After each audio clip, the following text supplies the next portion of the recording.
Welcome to another bite-sized chunk of learning on the Growth Labs Crew Coach Approach. This video is in answer to a question we were asked just today on how do I avoid immediately solutioning for an employee, for a team member, for anybody who comes to us with a question to which we probably already know the answer, and that's why they're coming to ask us. But the biggest favor we can do them is by not immediately telling them how. And so we need to look at that person and hear them saying, don't just tell me how, but how do I stop myself from actually immediately leaping into solution mode? Something we all do only too easily because we're too busy to ask the questions. But my recommendation to that question today was to stop and to ask them to clarify the question.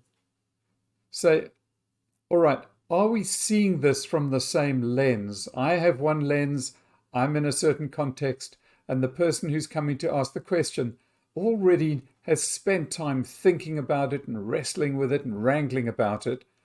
We don't know where they're coming from, and we don't know what they've thought about.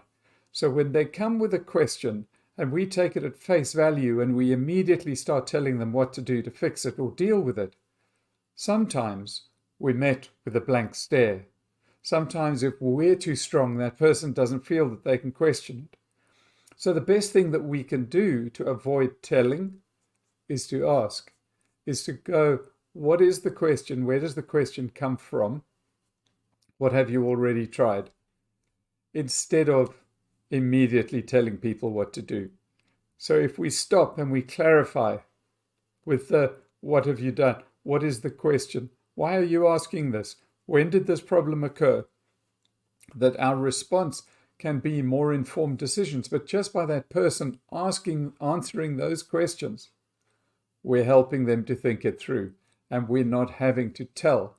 We just get to ask more questions and to probe, and hopefully then we are helping that member of our crew grow smarter so that that person and our crew can solve problems more creatively, having thought through their own problems time and time again.